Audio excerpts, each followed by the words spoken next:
안녕하십니까. 삼성증권 리서치센터 글로벌 채권팀의 김은기 수석연구원입니다. 오늘은 2021년 회사채 및 해외 채권 투자 전략에 대해서 알아보는 시간을 가지도록 하겠습니다. 차트에서 보시다시피 전반적으로 내년에는 위험 선호 현상이 강화될 걸로 예상을 하고 있습니다. 위험 선호 강화로 인해서 채권 내에서도 회사채에 대한 투자가 강화될 걸로 예상을 하고 있습니다. 먼저 국내 회사채 시장에 대해서 먼저 알아보도록 하겠습니다.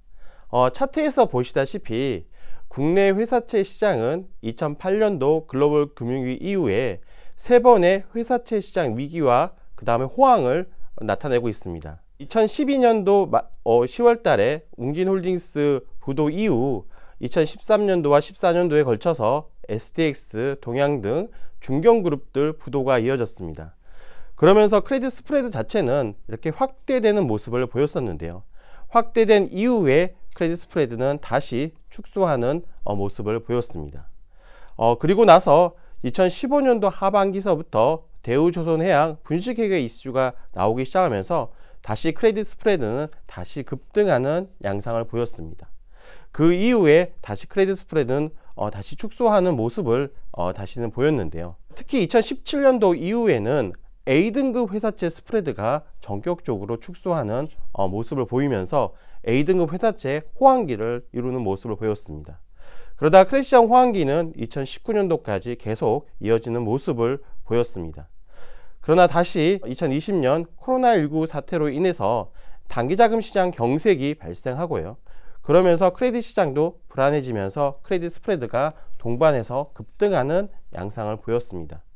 특히 2019년도에는 단군 이래 최대 규모라고 할 수 있는 회사채 시장 안정화 정책이 발표됐습니다. 그러므로 인해서 전반적으로 회사채 스프레드 자체가 다시 정상화되는 모습을 보이고 있습니다. 2021년도 전망에서 가장 중요한 요인 중에 하나는 위험 선호입니다.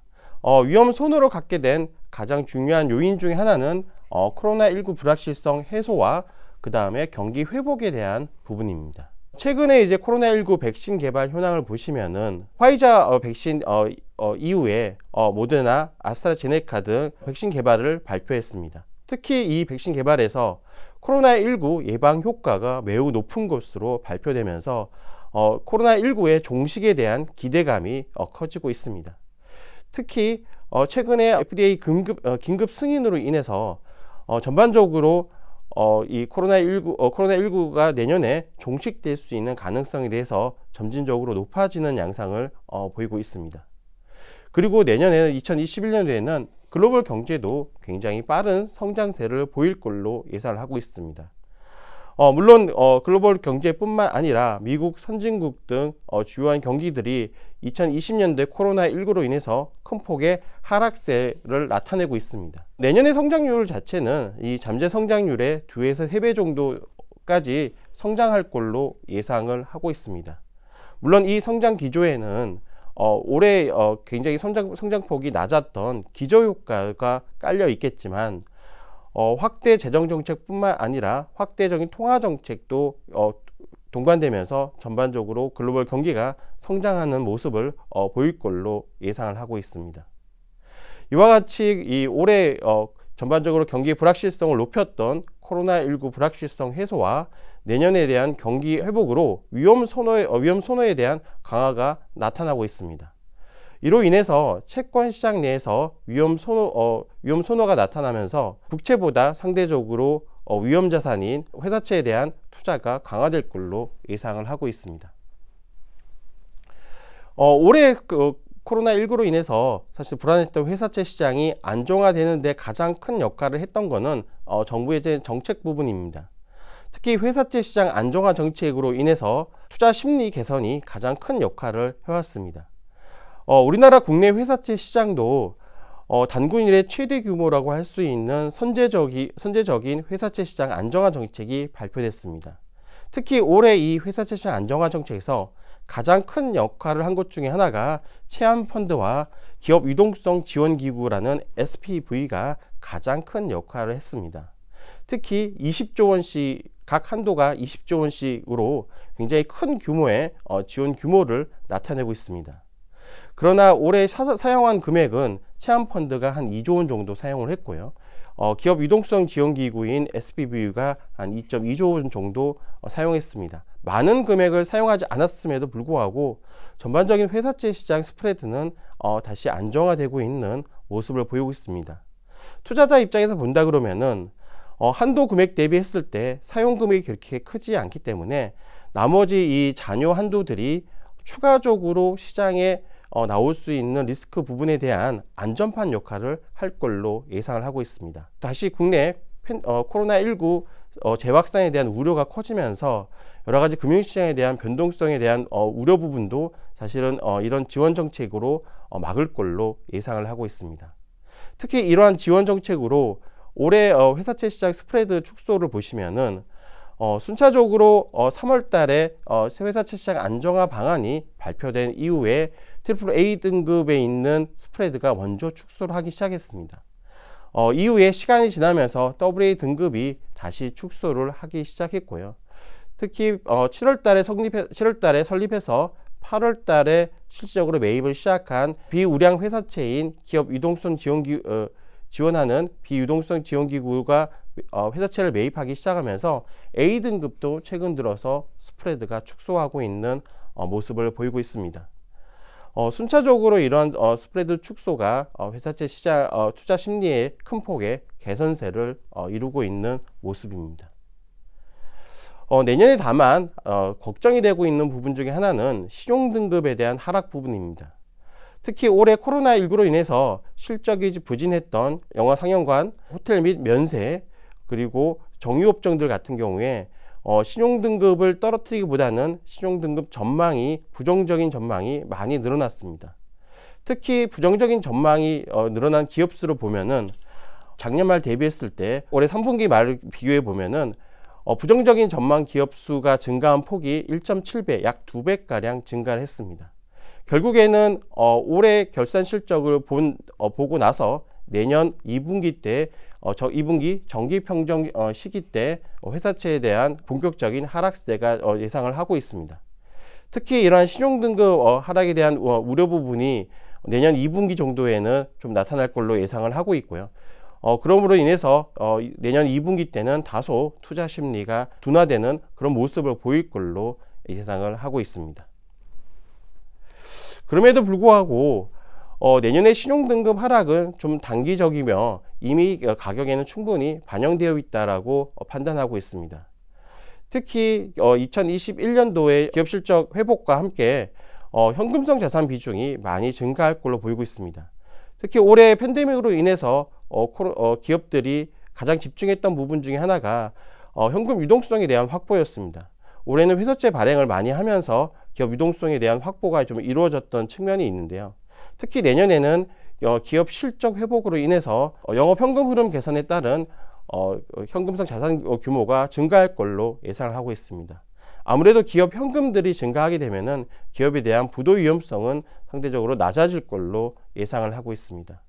특히 이 코로나19에 대한 기업 실적 둔화 자체가 구조적인 요인에 의한 저수익성이 아니라 일시적인 요인에 의한 수익성 하락으로 판단되기 때문에 일단 코로나19가 종식되고 난 이후에는 기업 실적들이 다시 회복되는 그런 모습을 보일 거기 때문에 코로나19로 인한 신용등급 하락은 단기적으로 끝일 예상되고 있습니다.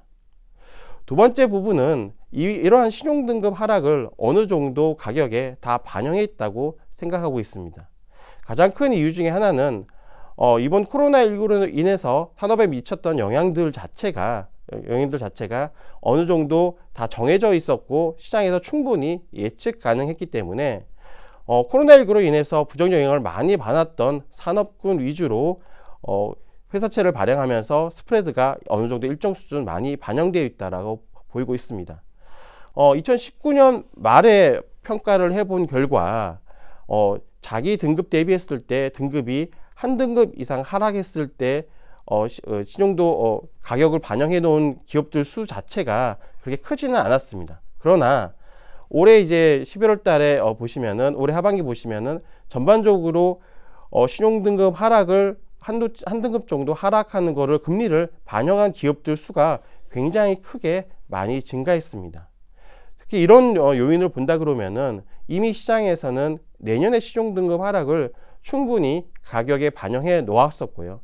특히 신용등급 하락 부분이 한 차례로 그친다고 하면은 이런 가격적 요인으로 인해서 신용등급 하락에 대한 추가적인 요인은 그렇게 크지는 않을 것으로 판단하고 있습니다. 회사채 스프레드 방향성과 방향성을 보시면은 스프레드 방향성은 상반기 때는 높고 하반기 때는 낮은 것으로 판단되고 있습니다. 당연히 회사채 스프레드 자체가 리스크 요인을 나타내기 때문에 리스크가 높은 상반기 때는 크레딧 스프레드가 높고요. 특히 코로나19가 종식되는 하반기 이후에는 크레딧 스프레드가 낮은 것으로 보이고 있습니다. 상대적으로 금리는 제한적이긴 하지만 상반기보다는 하반기가 높아지는 모습을 보일 것으로 예상하고 있습니다. 이래서 투자 전략도 상반기와 하반기를 좀 나눠서 생각해 볼 필요가 있습니다. 상반기 때는 금리가 낮고 그 다음에 크레딧 스프레드가 좀 높기 때문에 AA 등급 이상의 우량 등급을 위주로 장기채를 투자하시는 부분이 나을 것으로 생각하고 있습니다. 그러나 하반기로 가면 갈수록 금리는 높아져 있고 스프레드는 낮아져 있기 때문에 A등급 회사채 3년물 위주로 투자하시는 것이 바람직하다라고 생각하고 있습니다. 국내 부분을 마치고 해외 쪽으로 다시 넘어가도록 하겠습니다. 아까 말씀드렸다시피 전반적인 위험 선호로 인해서 고금리에 대한 니즈들이 많이 확대되고 있습니다. 특히 내년에 전반적으로 경기가 회복되면서 달러 약세와 함께 달러 약세로 인해서 원자재 가격들 상승이 예상되고 있습니다. 신흥국 중에서 대부분이 원자재 수출형 국가들이 많기 때문에 달러 약세로 인한 신흥국 통화 강세가 예상되고 있습니다. 올해는 코로나19로 인해서 전반적으로 신흥국 통화가 약세를 보였지만 점진적으로 강세 기조를 보이고 있습니다. 이로 인해서 전반적으로 신흥국 국채 가격들 자체도 크게 상승하는 모습을 보이고 있습니다. 그러나 이런 신흥국 통화들 같은 경우에는 신흥국 국채들 같은 경우에는 모든 국가들이 다 동일한 혜택을 보지는 않을 것으로 보고 있습니다. 코로나19로 인한 대응청이라든가 경기 회복 정도에 따라 다른 모습을 보일 것으로 예상을 하고 있고요. 전반적으로 멕시코나 그다음 유가에 연동되는 러시아 국채 및 아시아 국채가 선호될 것으로 예상을 하고 있습니다. 해외 채권 마지막 부분으로 미국 회사채 부분에 대해서 말씀드리도록 하겠습니다. 미국 회사채도 3월달 전반적으로 금리가 급등세를 보였지만 회사채 매입 프로그램 가동으로 인해서 회사채 투자 심리가 개선되기 시작한 4월달 이후서부터 회사채에 대한 투자 자금 유입이 굉장히 빠르게 진행되고 있습니다. 다른 어느 연도에 비해서도 회사채 투자 순유입 금액 자체가 크게 증가하고 있는 모습을 보이고 있습니다. 특히 투자 등급 내에서도 금리가 전반적으로 낮아져 있기 때문에 A등급이나 AA 등급 금리 대비했을 때 높은 금리를 제시하고 있는 트리플 B 등급 회사채에 대한 투자 매력도가 상당 부분 높다라고 판단을 하고 있습니다. 전체적으로 회사채 부분에 대한 부분은 상대적으로 저금리 기조가 계속 유지되고 있고 위험 선호가 강화되기 때문에 채권 시장 내에서 고금리를 찾는 그런 수요들이 전반적으로 증가할 것으로 예상되기 때문에 내년에도 좋은 성과가 예상되고 있습니다. 예, 이상으로 2021년도 회사채 및 해외 채권 투자 전략에 대해서 알아봤습니다. 감사합니다.